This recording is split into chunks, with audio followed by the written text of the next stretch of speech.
From the alley-oops at Kezar to the glory days at the stick. From who's got it better than us to brick by brick. It's always the 49ers way. From off-season to game day. Yeah, we talk back. It's the 49ers Cutback.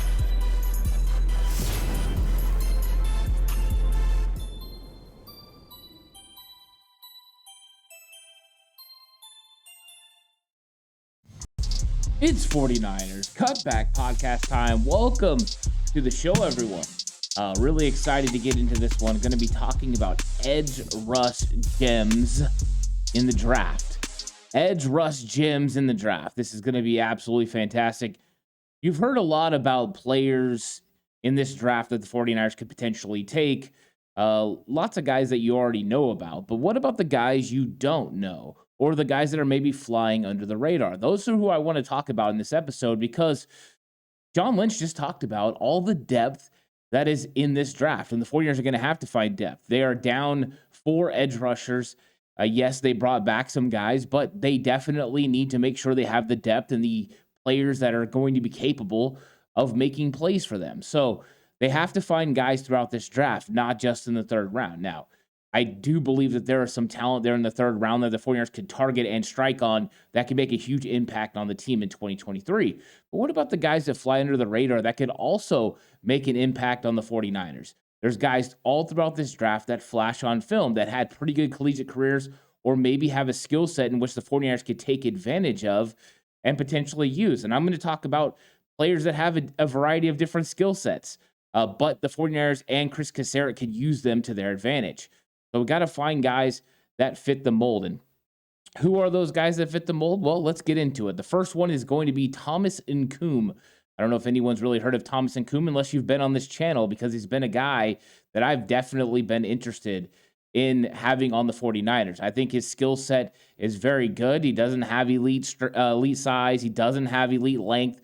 What he does is have a motor and the ability to be flexible around the edge, bend the corner, has flexible ankles, is able to get to the quarterback. Not only that, he's stout against the run. He can set the edge. So who is Thomas Nkoum? He's out of Central Michigan, the Chippewas, 6'2", 262 pounds. He's got pretty good size for an edge guy. Not the length overall that you're looking for, but he ran a 4.6, 640 as well. So he's got the athletic ability to be able to run sideline to sideline, chase down running backs, go ahead and go after some of these more athletic quarterbacks. So you got to like that ability there. His size overall, not much different than Samson Ebukam. Ebukam a little bit lighter and a little bit faster, but I think Nkoum has the necessary ability to be able to anchor on the edge and stop the run. And I think that's one thing the 49ers definitely covet. Ebukam was able to do it at a pretty high level. And now we're going to see, potentially a guy like Nkoum. Could the 49ers go ahead and get him? He's really quick. And he's a guy that I like, kind of the things he does as far as defensive ends and edge rushers. His 3-cone was one of the best at 7.1. That's top 84%, that are in the draft. So he's a guy that's definitely got the athletic ability to be able to play for the 49ers. And his production was very good as well, with 11 sacks during his senior season.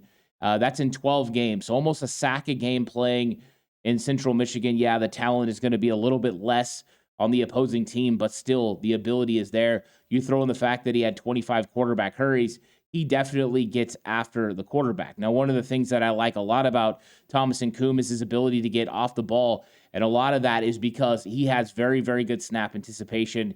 He gets after it. He gets off the ball. His first step is fantastic, and that allows him a lot of times with his ability to play with a low pad level and the quick first step to be able to get around tackles. And that's exactly what the 49ers, Chris Kaserik, like to do in their wide 9. So he makes sense for the 49ers as far as that quickness and ability to get pressure and get vertical up the field. He's one of those guys, like we talked about earlier, that can stop the run. So he's not a guy that's just a specific set. He's not just a pass rusher, but a guy that can do both. And I think that's what the 49ers are definitely looking for in some of the defensive ends. Of course, there is going to be spots for the guys that come in on obvious pass downs and just are speed threats, but this guy's a dual threat guy. So I'm a huge fan of Thomas Nkoum and what he could potentially, add to the 49ers team. And I think he could be a late round guy. You could easily get this guy in the late 5th round you have 3 picks there, so you could get him there. You could potentially get him with that 6th round pick, maybe. It just depends. Is the team going to fall in love with him the same way that I have? If they do, then he might go a little bit early. So Thomas Incoom is definitely a guy, that I really like, and I think the 49ers could go ahead and get. I think a little bit more technique work, and this guy could be, but not just a rotational piece, but potentially a guy that could develop into a starter. So I think we gotta hope that the 49ers also see this in Thomas Incoom, and he gets that ability to be a depth guy for the 49ers late in this draft. So who else do the 49ers potentially target? Well, what about Robert Beal? And Robert Beal, of course, is not going to be somebody that, a lot of people are talking about. He's kind of slipped. He's got the guy on the other side that everyone talks about. And I'm going to actually talk about a couple of edge rushers who had elite edge rushers on the other side. But he played at Georgia, so he's played in national championship games. He's played for a really, really good football team. And his measurables are through the roof. He's 6'4", 247. So longer than Incoom, but a little bit lighter in the weight area. Now, the 247 might scare people, but it shouldn't. Samson Ebukam went about 255. So that is definitely something the 49ers have been willing to do. And you could probably put a little bit more weight on him. But the thing about him is he's coming with a 4.48. Absolute speed off the edge. He's fantastic. Now, he rushed opposite of Nolan Smith. So, of course, I'm sure he got a lot easier time when they're sending doubles and triples towards Nolan Smith. But what do you got on the other side? You got Nick Bosa, one of the best, if not the best, technician and defensive end in the entire league. So Robert Beal could fit in that same sort of role that he did. And what is he right now? He's probably a pass rush specialist, but I think he could develop into even more. His ability to get after the quarterback is something that was definitely on display. And a lot of that has to do with his ability to keep players away from him and use a straight arm and single arm to create separation between him and an offensive tackle, because he has an 82 2/8 wingspan. That's top 95% in the entire draft. So he's a guy that's definitely got skills and he can use them. And that length is one of those to go with a 4.48 speed. It's pretty dynamic. He played in 13 games, of course, used a lot of times even as a guy that can play 3-4 linebacker. But we've seen the 49ers take those 3-4 outside linebackers, D4, Samson Ebukam, and put their hand in the ground and make them pass rush specialists. So it definitely fits with what the 49ers want to do. Now, he only had 2 sacks on the season, and I think that's part of the reason, that his number, or that he's fallen in the draft as far as edge rushers. Now, a 3-4 team could value him as a guy that did pretty good in coverage as an outside linebacker, and he does fit a 3-4 scheme. But if the 49ers want to put his hand in the ground and let him get after the quarterback, he would definitely fit with what they do. And we're talking about late round guys, right? We're talking about draft gems, guys you could pick up that have production, as a rotational piece, or as in this case, a pass rusher. So he's a pass rush specialist for the 49ers. Of course, 2 sacks is not going to get there, but when you have the speed that he has with the long limbs, you have a guy that has the exact structure you're looking for to be able to develop. You give a moldable clay like this to Chris Kasarik, and what could he do with Beal as an edge rusher? I think that there's a lot to like about him. I like the way that he played with great balance and leverage. He employed a very, very good spin move. So the ability to have that speed to get up the field and then spin back inside to get to the quarterback. The ability to run with quarterbacks in this league. He can chase anyone down. He's a sideline to sideline guy. He had good flexibility, dip and bend. He's a very fluid athlete.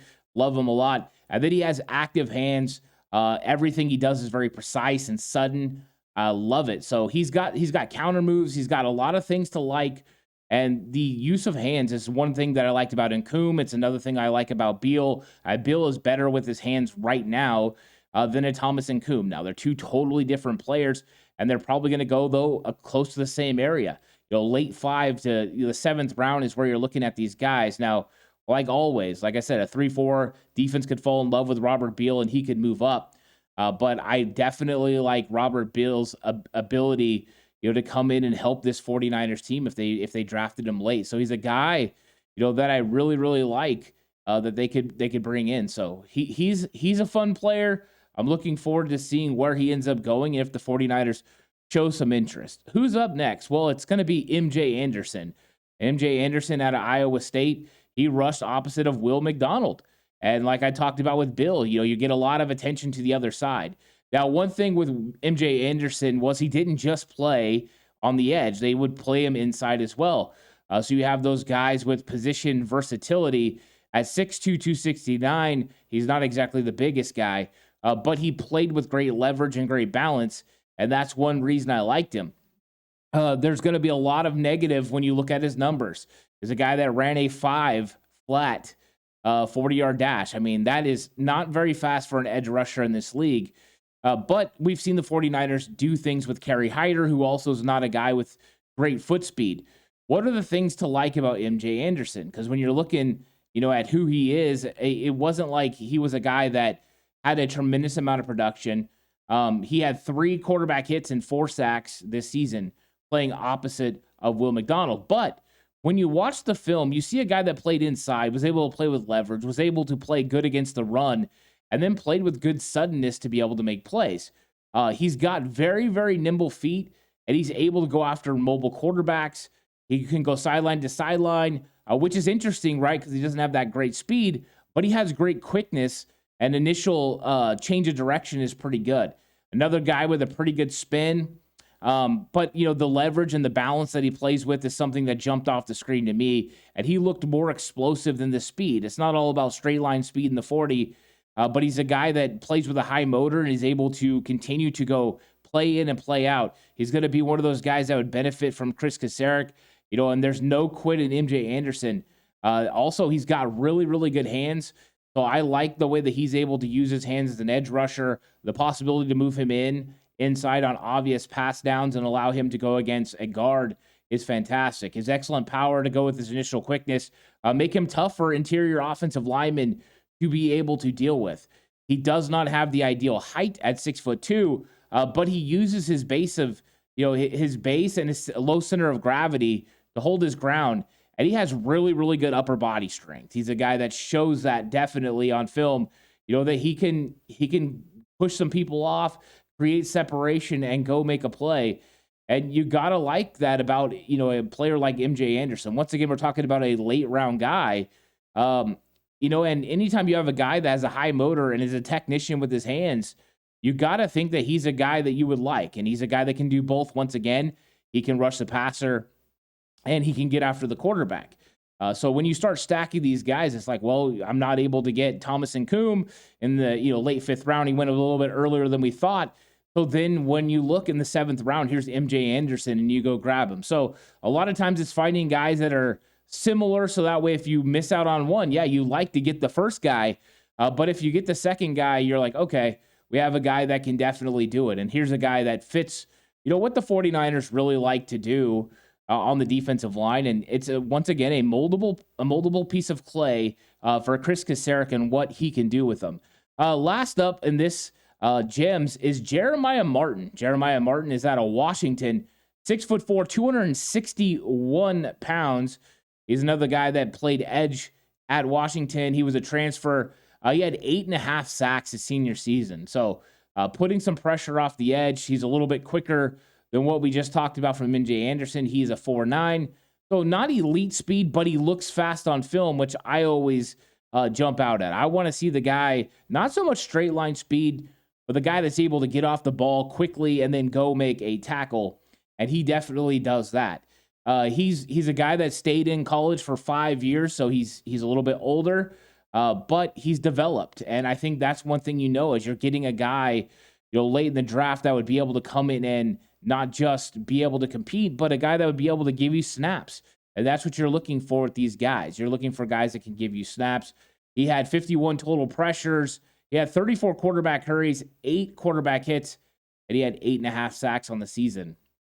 So he had a tremendous season for Washington, and now he's going to be a late-round pick in this draft and potentially somebody the 49ers can go with, and I'm really excited about his potential. He's got a good first step around the edge. When he beats offensive tackles, he usually comes home with a sack. He's got big, strong hands. Watching game film, he's able to knock quarterbacks down with just a hand. So he's got a lot of that. A lot of the times, a lot of his sacks and things come from hustle. He's one of those guys that gives a lot of effort on every single play, and he's able to hold the point of attack. So another guy that can set the edge in the run, which is something we know the 49ers are definitely looking for. When you're talking about edge rushers, we've seen them get before. Kerry Hyder's another one of those guys, right? Not ultimately quick. He's able to set the edge. He's able to hustle and get those hustle sacks. And we've seen that work out for Kerry Hyder in 2020 when he had a great season, which he turned into a huge contract. So finding guys with similar traits is important, because that's what Chris Kacerek likes to build with. Would you like the guy that's faster? Yes. Stronger? Yes. A better technician? Yes. But the technician part you can work on. So getting these guys late is something that's very, very important for the 49ers. He's very instinctive. And he's another guy that's good with counter moves. So you can see the guys that I've selected as these gems fit what the 49ers want to do. All of them are good technicians with their hands, with good counter moves, who play on the edge with good leverage, are able to stop the run, but also get after the quarterback. That is what the 49ers are looking for. They're looking for solid players, and this is where you start getting that depth. The 49ers have been absolutely tremendous from rounds 5 through 7 at finding gems, all throughout the draft. Of course, we've seen them do it earlier as well, but whenever you're hitting on guys like Talanoa Hufanga and George Kittle in the 5th round, or Elijah Mitchell in the 6th, it's pretty impressive, and that's what the 49ers are looking to do. And this illustrates some of the depth, that you're going to be able to see for the 49ers as far as edge. Now, would they like to strike on other guys earlier in the draft? Absolutely. Would they like to get their hands on a Byron Young or a Zach Harrison, or Isaiah McGuire? I'm sure they would. Will those guys be available at pick 99, 101, or 102? I think that's a bigger question. What we do know is when we get to pick 155 and beyond, the players that we've talked about here should be available, and the 49ers could potentially strike. But with the Niners looking to go with multiple edge rushers, I've heard them say, I've heard people say 2 edge rushers. I wouldn't be shocked to see even more as they look to acquire talent for this defensive line and build. Whatever they don't get in the draft, of course, they can go the undrafted free agent market as well, or sign some of these veterans that are still out there. How much will that cost? Don't know. 49ers, of course, would love to get the players in the draft and keep the cost down. So these are some guys the 49ers could be definitely interested in. Thomas Incoom out of Central Michigan, the guy I think could go the highest of the players that we talked about. Robert Beal, the speed guy off the edge, a guy the 49ers could develop, needs to put on a little bit of weight, but definitely is a guy with a very immense amount of talent, speed, length. Someone I like, MJ Anderson, flying under the radar because of Will McDonald's success at Iowa State, but a guy that can definitely get it done, play inside and outside with that versatility, and be able to set the edge in the run. And then, of course, Jeremiah Martin, who you could get late in this draft, who had 9 sacks for Washington last year, but is probably going to go late in the draft, probably a 7th round pick, potentially even an undrafted free agent. But they have skills and abilities that I'm sure Chris Kacerek would love to get his hands on, and maybe he will. So love this draft overall. I love the depth at edge.